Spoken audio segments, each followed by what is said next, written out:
Здравствуйте, на телеканале БСТ. Время подвести итоги недели. В студии Элина Насырова. И вначале коротко о главном. Один из главных дней исламского календаря. Это самый важный праздник, который мы, конечно, пропускать не можем. Это светлые мысли, это добрые дела, это оказание помощи тем, кто нуждается. Как отмечали окончание мусульманского поста в Башкортостане и не только.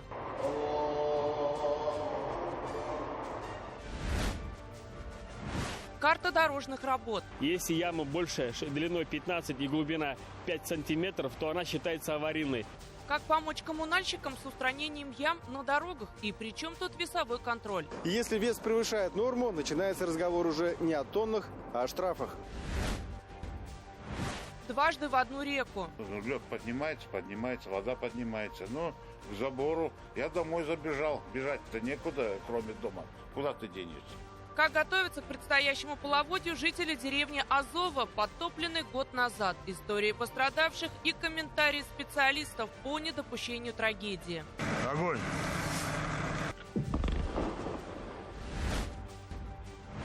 Шанс на новое развитие. Сибай действительно становится уютным, ухоженным. Он стал хорошей площадкой, которая притягивает в город партнеров и инвесторов. Еще один муниципалитет республики получил статус моногорода. Что это значит и какие возможности дает? Статус моногорода дает право на господдержку, льготные кредиты, субсидии и в помощь развитию инфраструктуры.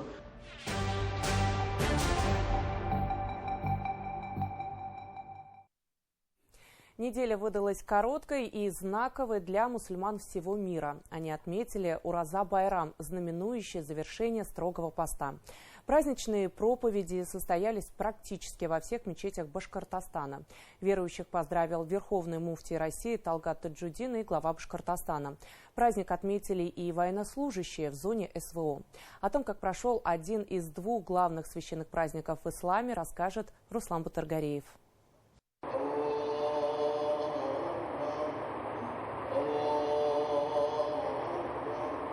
30 дней от рассвета до заката они воздерживались от еды и питья, очищаясь не только физически, но и духовно. Это было время молитв, добрых дел и укрепления силы воли. И вот строгий пост позади. Я держу уразу 3-й год. Пришла случайно, подруга держала уразу, и с тех пор я не прерывая ее полный месяц держу. Очень нравится тем, что ты испытываешь терпение, ты очищаешься, меняешь сознание и приходишь ближе к Аллаху. Это месяц для нас, это праздник, да, это будет 30 дней пост, это для хорошего, очень хорошо для нас. Как и всегда, главный праздничный намаз прошел в соборной мечети Ляля-Тюльпан. Верховный муфтий России Талгат Таджудин от имени старейшего духовного управления страны поздравил соотечественников со светлым праздником. И да будет благословенным в завершении Рамазана наш приход для праздничной благодарной молитвы на протяжении столетий. Этот праздник олицетворяет стремление верующих к нравственному совершенствованию, к милосердию и состраданию, обращает их к неприходящим ценностям ислама. Участие в службе принял и глава региона, который также поздравил мусульман. Ради Хабиров напомнил об объявленном президентом Годе единства народов страны. В Башкортостане живут представители более 100 национальностей, что самое главное, в мире и согласии. Это важнейший для нас праздник. Я как мусульманин, конечно, не должен пропускать. И сегодня здесь собрались мусульмане, и такое подтверждение, как многоуважаемый Талгат Хаджат говорит, это наше единство, нашей сплоченности. Поэтому это самый важный праздник, который мы, конечно, пропускать не можем. Это светлые мысли, это добрые дела, это оказание помощи тем, кто нуждается. Мы единые, сплоченные, все уверовавшие. Даже на фронте наши защитники говорят: Бог один, Родина одна. Это праздник единства. Мы прошли все испытания. И голодом, и испытаниями все прошли, готовы к труду и обороне. В одном ряду с братьями по вере к Всевышнему в праздничный день обратились и военнослужащие, выполняющие боевые задачи в зоне спецоперации. Коллективная молитва прошла в мечети, которую своими руками построили жители Башкортостана. Инициативу по ее созданию проявили бойцы, а поддержал глава республики. Решил вопрос со стройматериалами. Вы сами видите, у нас вокруг столько полки, не только наша Росгвардия, Министерство обороны, и они, мусульман много. И вот нас эта мечеть объединила даже вот. Очень многих, другие, вот сегодня увидят, из Запорожья один должен приехать, других воинских частей подтягиваются, приходят, и нас как бы она объединил. На праздничное богослужение собрались военнослужащие батальона Салавата Юлаева. Кстати, не только мусульмане, но и православные. Как и у себя дома, уроженцы многонациональной республики отмечают религиозные праздники вместе. Все дружно живем, нет разногласий между религиями, все в Бога верим. Вера – это основа, без веры никак. Прям важнее ничего нет, считаю. Когда-то из минаретов этой мечети разнесутся звуки азана, призывающего на праздничную молитву. В день Ураза Байрама глава республики ознакомился с ходом строительства в Уфе соборной мечети Ар-Рахим. Камень в ее основании заложили еще в 2007-м, но объект впоследствии стал долгостроем. Работы по поручению Ради Хабирова вновь возобновили 2 года назад, символично в день главного мусульманского праздника. Мы эту стройку с мертвой точки сдвинули. Сейчас будем определять уже пусковые комплексы. То есть понятно, что работа тут еще на года предстоит. Вот. Но уже определенный зал достаточно большой, мы уже можем запустить там более-менее понятный там год-два. Вот. 2 года. Вот. Ну и в целом вот пришли посмотреть, как фасады уже делаются. Ребята хотят ко дню города фасады все закончить, архитектурную подсветку, ну, чтобы город был красивый. Дорога в 2 десятилетия. Стройка то приостанавливалась, то возобновлялась. Но сейчас действительно появилась надежда. Мечеть все же соберет прихожан. Через 70 дней после разговения мусульмане начнут отмечать еще один из 2 главных священных праздников. Курбан-Байрам в этом году приходится на 27 мая. До этого же времени верующим предстоит совершить хадж к святыням ислама в Мекке и ее окрестностях. Руслан Батыргареев, Азат Садреев, Азат Ишбулатов и Руслан Галямов. Итоги недели.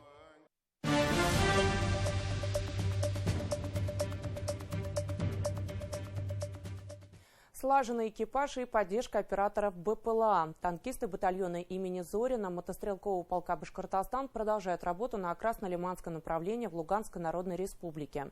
Бронемашины выезжают на закрытые огневые позиции по несколько раз в день, уничтожая выявленные цели противника. На очередном боевом задании побывал наш военный корреспондент Азат Садреев. При любой погоде и днем, и ночью прорывы батальона имени Сергея Зорина 31-го мотострелкового полка готовы к выполнению задач. Основные из них – поддержка огнем штурмовых подразделений, уничтожение вражеских опорных пунктов и позиций операторов дронов «Камикадзе». Экипажи опытные, отмеченные госнаградами. У командира танка с позывным «Юрич» в послужном списке медаль за отвагу, которую ему вручили за спасение боевых товарищей. Мы работали прямой наводкой. Так сказать, по опорному пункту противника в районе Имполовки. И у нас, соответственно, случилось так, что подрывался командирский танк на противотанковой мине. Мы шли следующими. То есть задача была такая, что отработать по опорному пункту, что мы, собственно говоря, и сделали. И следующим заходом поставлена была задача вытащить танк с минного поля. Соответственно, задача также была выполнена. Мы танк вытащили. Тем самым сохранили жизнь экипажа. В составе экипажа 3 человека. Выполнение боевой задачи во многом зависит от мастерства механиков-водителей. Опытные мехводы ювелирно управляют 50-тонными прорывами, прокладывая наиболее безопасные маршруты и вывозя однополчан с поля боя даже в экстремальных условиях. Был случай, когда на ЗОП подъехали, встали уже, координаты нам дали, начали работать. Это прилетела птичка и ударила по левому борту, у нас получилось возгорание. И несмотря на это возгорание, мы отработали все снаряды, уехали в обратку, подъехали к лесу, спрятали танк, потушили огнетушителем и уже дальше проследовали на место дислокации. Хоть какое-то возгорание, там все равно это надо отрабатывать снаряды, потому что координаты дают, пехота же ждет поддержки огневой. И такие случаи не единичные, но надежные бронемашины держат удар, спасая свой экипаж. Этот прорыв один из самых боевых в танковом батальоне имени Сергея Зорина. О том, в каких передрягах бронемашина побывала, можно судить по вот этим осколочным ранениям, даже по пушке. По словам механика-водителя, во время выполнения боевого задания в рэп пытался попасть вражеский беспилотник. Однако вот эти вот тросы справились со своей работой. Дрон не долетел до бронемашины, осколками посекло кожу в пушке. Однако танк не пострадал и продолжил выполнять свою боевую задачу. В 90% случаев даже после удара камикадзе прорывы не получают существенного урона. И все же большинство вражеских беспилотников уничтожаются еще на подлете. Каждую бронемашину на задание сопровождают антидроновые группы. Антидроновое прикрытие танков – это немаловажную роль играет. То есть мы обеспечиваем безопасную работу, выход на позиции, отработку, прикрытие и отход.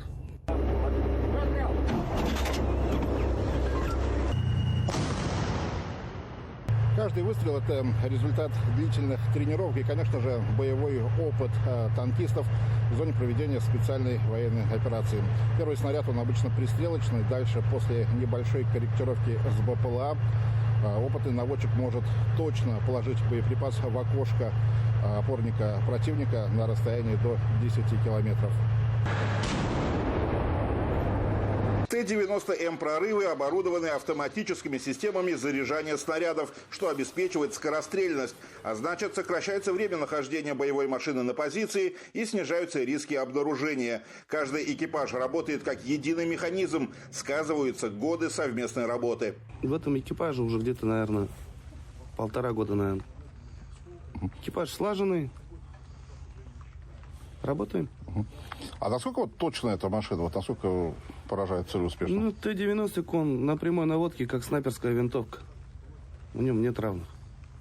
Он бьет точно, прям в цель. Как и остальные батальоны и подразделения 31-го мотострелкового полка Башкортостан, танкисты-зоринцы работают на Краснолиманском направлении. Взятие этого города откроет путь российским войскам на славянско-краматорскую агломерацию. Повод инфополя, да, может, все-таки разгоняется. Там они вот говорят, что мы ничего не берем, но по факту они с каждым разом все теряют, все больше и больше территорий. Краснолиман, так-то он не маленький город, он большой, крупный, и взятие его, я думаю, и поднимет боевой дух ребят, бойцов, а у противника он наоборот и пойдет. И наши подразделения планомерно идут к выполнению этой задачи. По словам начальника Генерального штаба армии, российские войска уже освободили 50% Красного Лимана. Азат Садреев, Айнур Кабиров, Иван Шабрин. Итоги недели. Луганская Народная Республика. В республике в ближайшее время начнется активная фаза половодья. Пока все реки находятся в пределах своих берегов. Но спасательные и инженерные службы готовятся к встрече большой воды. Особое внимание уделяется безопасности населенных пунктов, где возможны ледовые заторы. Военные проводят взрывные работы. В прошлом году сильнее всего от паводка пострадала деревня Азово в Архангельском районе. Тогда вода и льдины добрались до домов, заставив сельчан их покинуть. Как готовятся жители к встрече большой воды и какие меры принимаются по недопущению бедствия, расскажет Анастасия Чебаева. Диваны, постельное белье, все тут плавало. По стол была вода. В ту ночь, вспоминает Ришат Габитов, он никак не мог уснуть. А уже ближе к 3 часам услышал грохот, выбежал во двор и не поверил своим глазам. На участок надвигались огромные льдины. Лед поднимается, вода поднимается. Но к забору я домой забежал. Бежать-то некуда, кроме дома. Куда ты денешься? Бегут эти МЧС, ребята. Быстрее давайте уходите. Говорит, большая вода идет. Лед идет оттуда, с верхов. Тут все ломать надо. Мы же еще хотели картошку поставить в баню. Зачем, говорит, вам картошка? Сами спасайтесь. Да, сами спасайтесь. Купите потом картошку. Тогда еще никто не осознавал, насколько серьезно окажется ситуация. Ильшат и его супруга, как и других жителей Азова, разместили в школе на возвышенности. Вода стояла в деревне 4 дня, а после подсчет убытков и восстановления. У некоторых сельчан погибли овцы, коровы, лошади, куры. Мебель и техника были испорчены. Мебель, диваны повыбрасывали, конечно, новые купили уже. Которые на мебель дали нам денег. Очень сильная была. Здесь как русло Индера. Лед ведь такой вот толщиной. Все утащил. Все попало под эту. Фанус Саидгаревич с супругой думали, что переждут разлив реки дома, но спасатели настояли на эвакуации. Пожилых людей на лодке вывезли в безопасное место.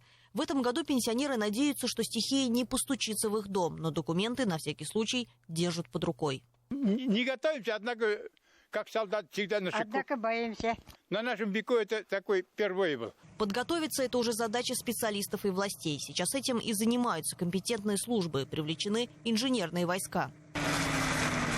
Огонь!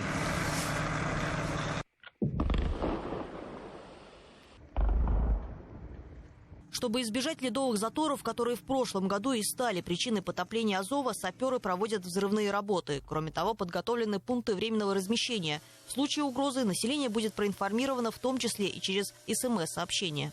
У нас уже месяц, наверное, идет зачернение льда, затор опасных участков и распиловку тоже провели. Места определены для мелкого и крупного рогатого скота. Это места для того, чтобы скот не остался в воде. И это высокие возвышенности, скажем, наверное, чтобы народ знал, куда вывести скот. Мониторинг ведется и с воздуха. Местами лед уже ослабевает. Очевидно, очень большие проталины. Вода уже выходит наружу. Еще с осени прошлого года проводились берегоукрепительные работы и расчистка русел рек.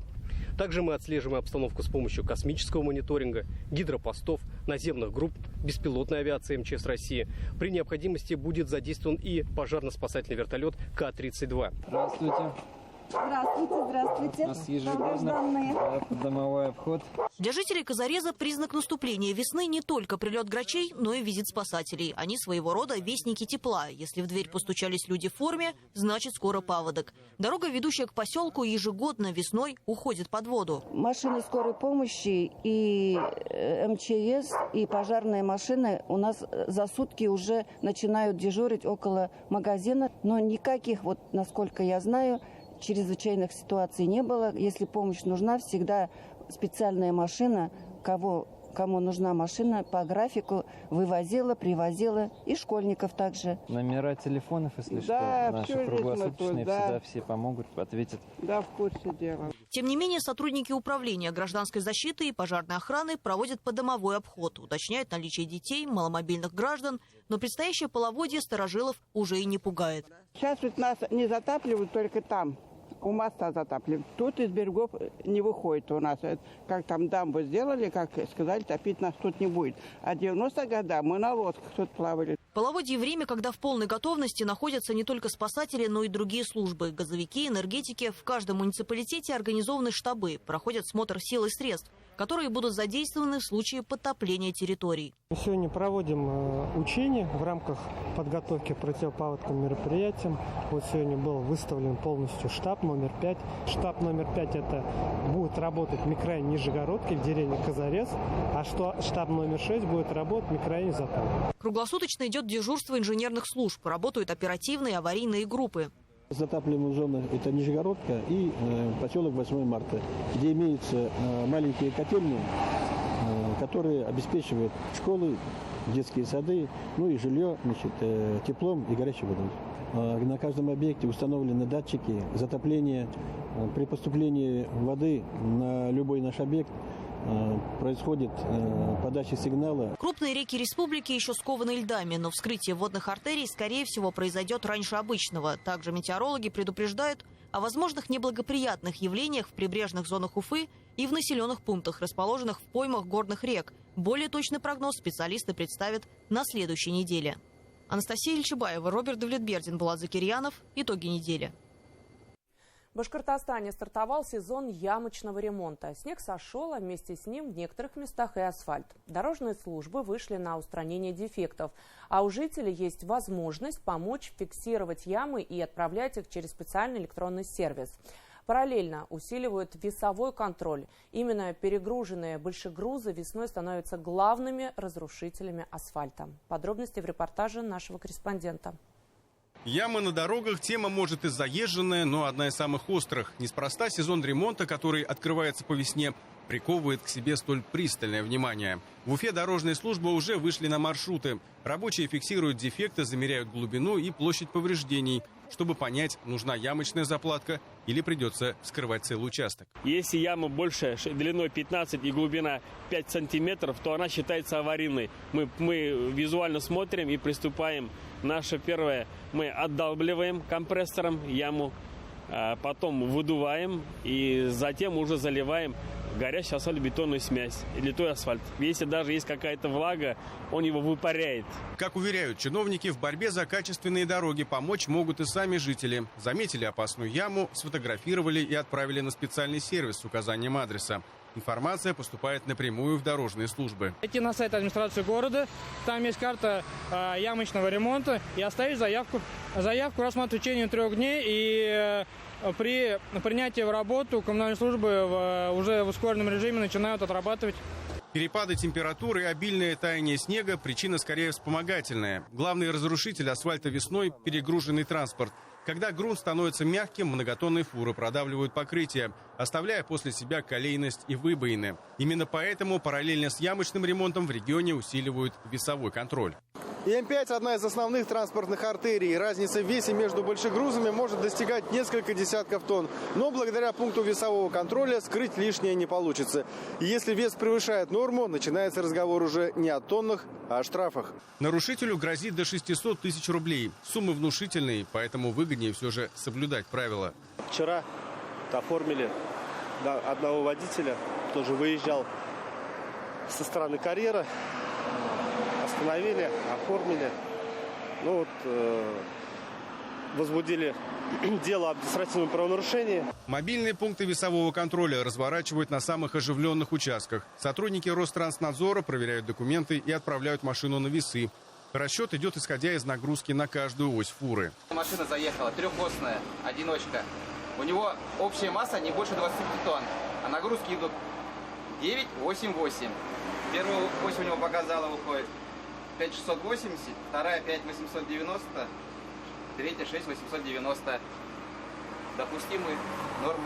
С 1 по 30 апреля в Башкортостане ограничат движение для большегрузов по дорогам регионального и межмуниципального значения. В этот период допускается нагрузка на ось транспортного средства не более 6 тонн.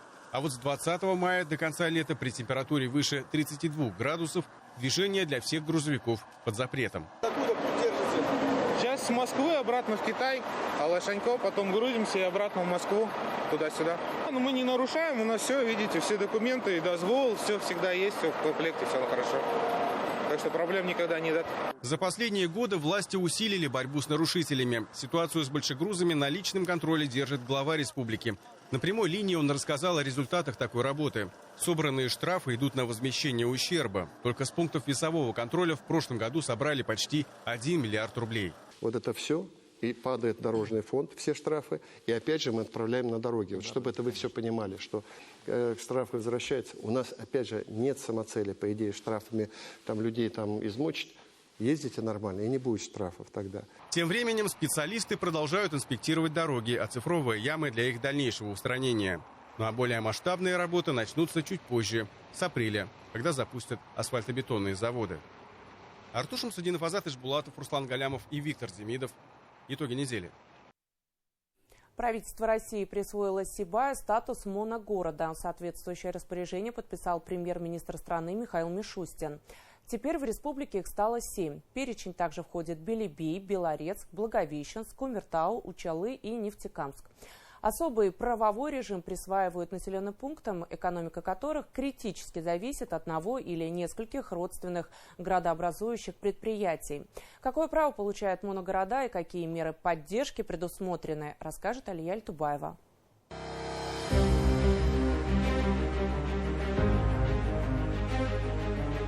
Из-за огромных размеров Сибайский карьер кажется бездонным, что неудивительно. Один из самых глубоких в мире и второй по величине в России. Воронка уходит вглубь на 500 метров, а вот диаметр почти 2 километра. Горно-обогатительный комбинат законсервировали в 2019 году из-за вынужденного подтопления, когда запасы руды истощились и в карьере произошло самовозгорание серы. Сотни людей остались без работы. Но в прошлом году у ГОКа появились новые собственники. Компания зашла туда, новый собственник есть, подчеркиваю, эффективный собственник. Мы с ним обсудили все социальные вопросы, что немаловажно. Там уже в эту компанию переходят люди уже, и вахтовики в том числе, просятся вернуться туда, которые сейчас на Дальнем Востоке работают. Вот это такая болячая точка, которая была, потому что предприятие бездействовало, мы ее запустили. Работы по возрождению комбината планируют завершить к 2028 году, но статус моногорода дает Сибаю право на господдержку уже сейчас, открывая перспективы не только в рамках градообразующего предприятия. В 2018 году городу Сибай, Агидель и зато Межгорье приравняли на региональном уровне к моногородам. С 2026 года правительство Российской Федерации присвоило городу Сибай статус моногорода. Статус моногорода дает право на господдержку, льготные кредиты, субсидии и в помощь развитию инфраструктуры, чтобы снизить зависимость от одного производства и создать новые рабочие места.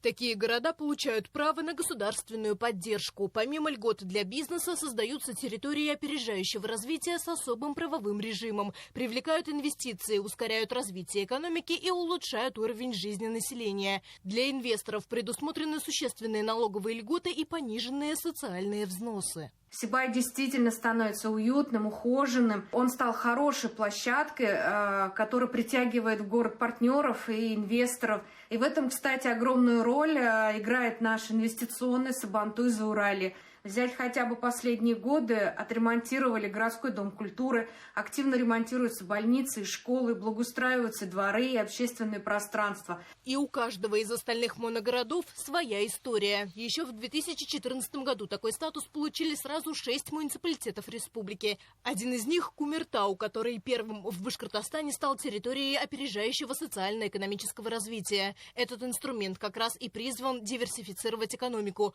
то есть снизить зависимость от только одного предприятия. Итог. В состав ТОСР уже вошли 37 резидентов. Один из масштабных проектов – маслоэкстракционный завод. Кумертау не сдает своих позиций среди других ТОР республики, оставаясь лидером как по количеству созданных рабочих мест, так и по объему инвестиций. Объем выручки нарастающим итогом составляет более 185 миллиардов рублей, объем инвестиций – 5,5 миллиардов рублей, а количество созданных рабочих мест составляет 2182 единицы. Так и в других городах. В Белебее градообразующий «Автонормаль» выпускает крепеж для всей автомобильной промышленности страны. ТОСР здесь заработала чуть позже, но резиденты уже открывают производство бумажной продукции, металлоконструкций, пластмассовых изделий. Благовещенск долгие годы жил за счет арматурного завода. Сегодня здесь около 30 резидентов с проектами на десятки миллиардов рублей. Город превращается в современный логистический узел. Белорецк – старейший металлургический центр. Резидент вложит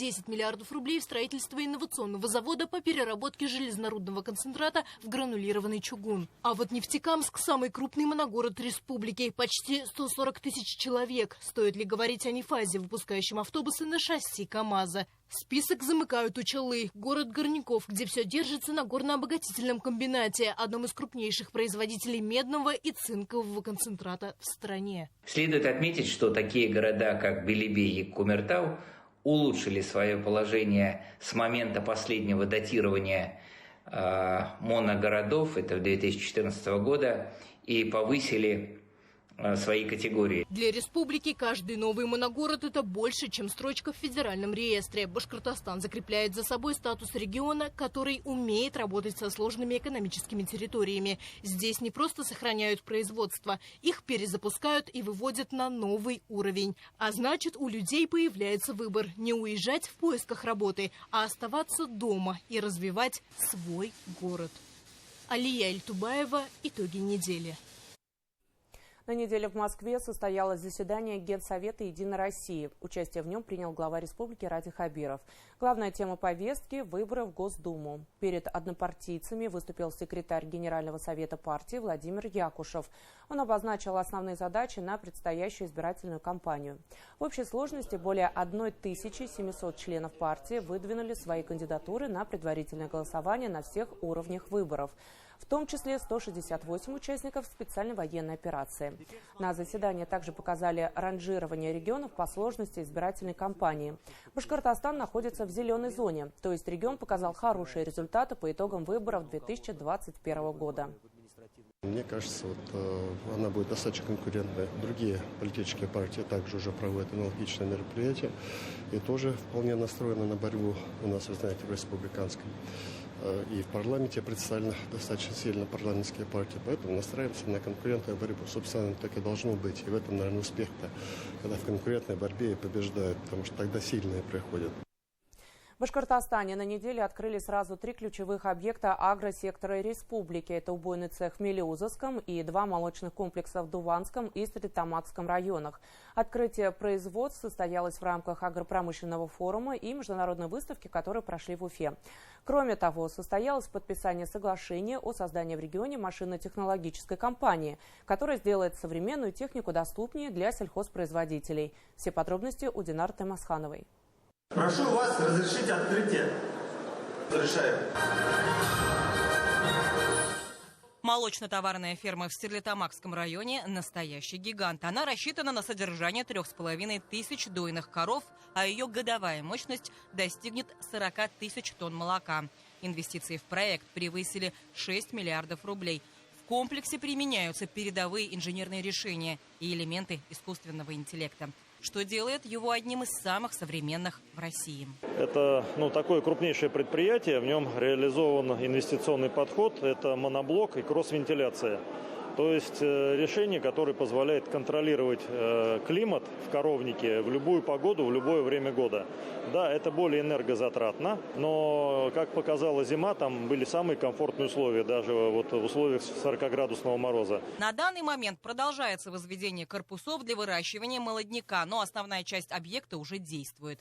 Проект реализуется с 2022 года и является приоритетным для республики. Такой же статус у молочного комплекса в Дуванском районе. Современный коровник на 576 голов дойного стада начал работу в январе. На его строительство направлено более 200 миллионов рублей. Объект стал частью масштабного инвестпроекта. В планах до конца года завершить возведение фермы, рассчитанной на 1200 коров. Комплекс растет, усиливая молочный потенциал региона.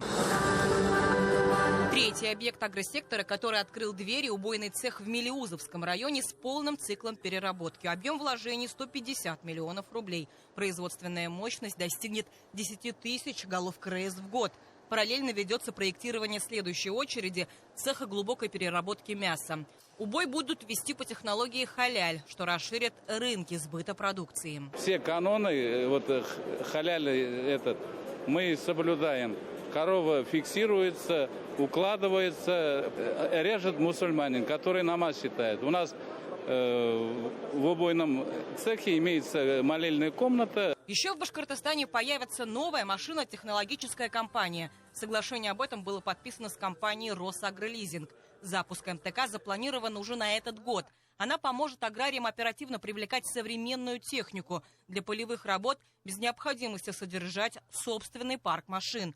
Это будет комплексное сопровождение, что называется, под ключ. Это не просто обработка, посев, уборка. Это и поставка семян, это поставка минеральных удобрений, средств защиты растений. Это работа дивизионного БПЛА. Это весь комплекс услуг для арендаторов и собственников земель, для фермеров. Республика намерена субсидировать такие услуги для хозяйств. За время сотрудничества с лизинговой компанией в регионе стало больше на 5500 единиц техники. В целом же Башкортостан входит в число лидеров по стране в части обновления автопарка. Очень много лет взаимодействуем с регионом. Компания «Росагролизинг» в этом году исполнилось 25 лет, и практически всю свою историю мы работаем в Башкортостане. Общий объем инвестиций приближается к 30 миллиардам рублей. Это говорит о том, что здесь действительно очень хороший темп модернизации парка сельскохозяйственной техники. Агропромышленный форум собрал участников из 37 регионов России, а также гостей из Беларуси и Китая. Не просто чтобы продемонстрировать достижения, но и найти новые точки роста. И хотя человеческий ресурс бесценен, на поляне в первый сезон вылетают сельскохозяйственные дроны. Например, этот уникальный аппарат умеет с воздуха обрабатывать пестицидами и твердыми удобрениями. При смене контейнера может посадить мелкосеменные культуры. Таких образцов, применяемых в агросекторе, здесь на выставке представлено немало. По итогам прошлого года инвестиции в сельское хозяйство выросли на 20%. Сейчас реализуется 71 проект в статусе приоритетных. Это не только экономика, но и рабочие места для тех, кто хочет трудиться на родной земле. Динара Таймасханова, Азат Ишбулатов, Родион Матвеев. Итоги недели. Из Беларуси в Башкортостан в следующем году привезут еще 9 зубров благодаря президентскому гранту в 10 миллионов рублей. Уже несколько лет в регионе реализуют экологический проект по инициативе Ради Хабирова совместно с Беларусью. Для его реализации выбрали территорию Кугарчинского района, а конкретно природный парк Мурадымовское ущелье. Главная цель – увеличить численность диких животных к 2030 году до 50. Эксперты и ветеринары отмечают, что они хорошо приживаются в республике, выстроена система по их адаптации в горах южной части Башкортостана. Тем более регион единственный в России, где зубры живут в естественной среде. Обо всем по порядку расскажет Даниэль Байков. Несколько километров на снегоходе по сугробам через дикие леса и реки, чтобы вживую увидеть тех, кто когда-то обитал на Южном Урале свыше 10 тысяч лет назад. В демонстрационной зоне за забором обитают 4 зубра. Прием пищи строго утром и вечером. Состоит из 50% картошки и 50% моркови. И она специально дробится, чтобы поедаемость была хорошо. Витамины добавляем в корм. 2 раза в год мы их обрабатываем от глистов. Уже 3 года, как Юлдус Вахитов тесно взаимодействует с зубрами. Он лично подает корм и следит за состоянием здоровья.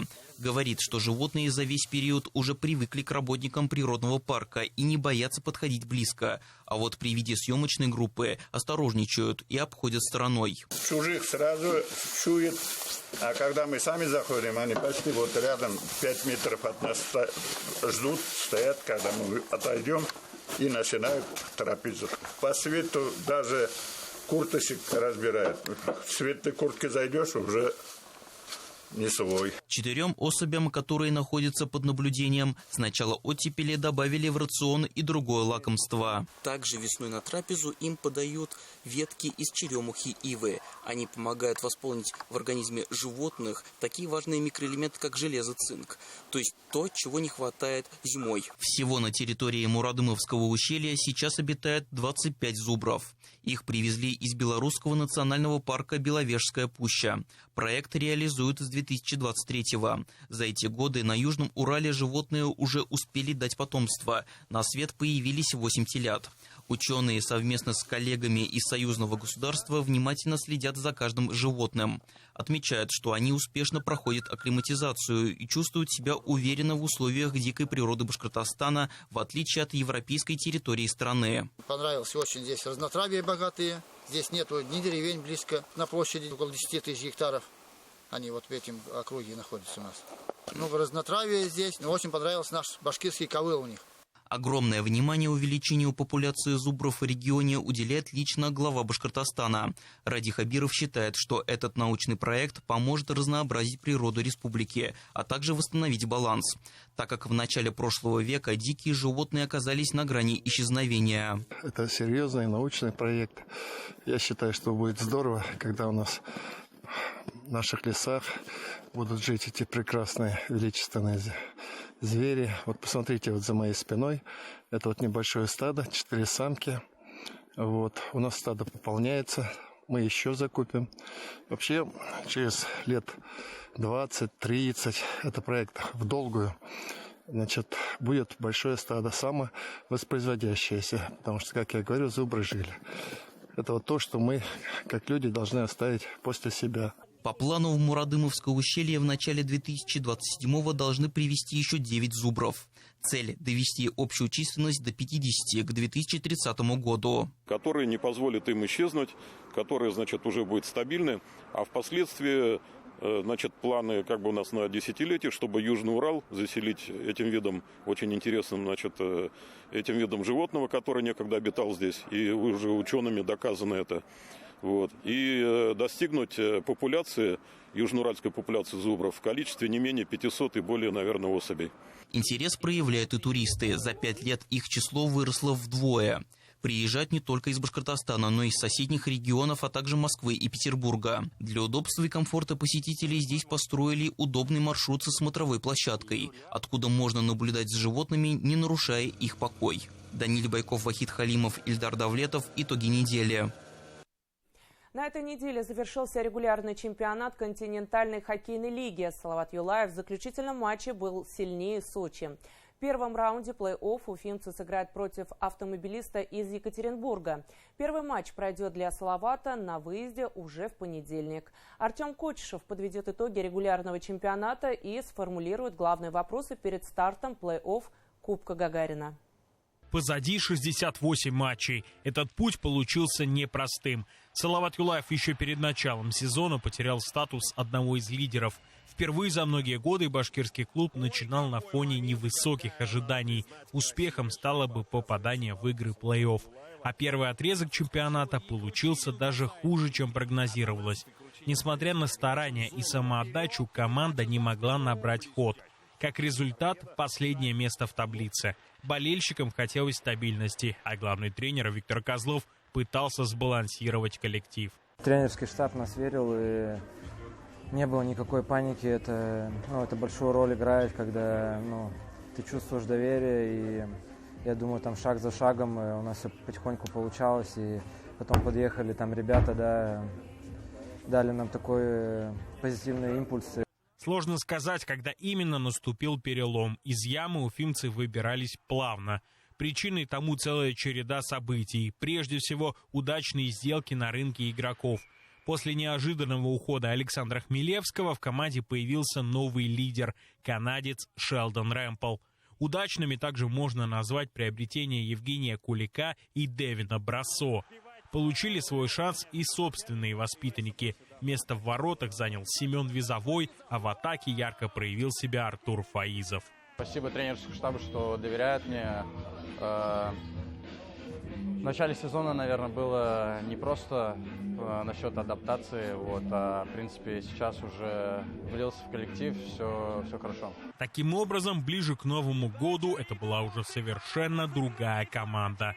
По ходу сезона стало ясно, теперь уфимцы могут ставить перед собой куда более амбициозные цели. Наверное, все прогнозировали, чтобы хотя бы в плей-офф попасть, но как спортсмен всегда ставишь цель выше, правильно? И на тот момент говорил, что нужно выше целить, и в принципе так и получилось. Особняком стоит подписание Евгения Кузнецова. Опытный и мастеровитый игрок не пригодился магнитогорскому «Металлургу», но в Уфе получил и тренерское доверие, и большое время на льду. За это форвард отплатил хорошей результативностью и помог команде занять высокое 5-е место. Высокое оно, учитывая все обстоятельства, ведь это худший результат за последние 6 лет. Но для уфимских болельщиков это не разочарование, а констатация факта. Команда прошла через серьезные испытания, потеряла лидеров, но сохранила боевой дух. Юлаевцы 18-й раз подряд оформили путевку в плей-офф. Теперь впереди первый раунд Кубка Гагарина. Соперник – автомобилист. Команда, которую уфимцы знают досконально. Соперник опытный, соперник хорошо играет дома. Голов забитых больше, чем у нас, пропущенных больше, чем у нас. Меньшинство на одну строчку лучше, чем у нас. Поэтому серия будет интересная. Нас ожидает тяжелый соперник. Серия стартует 23 марта в Екатеринбурге. На телеканале ПСТ плей-офф начнется в 18:30 за полчаса до стартовой сирены. Артем Кочешев, Булат Закирьянов. Итоги недели. Уфа. На этом выпуск завершен. Спасибо за внимание. До свидания.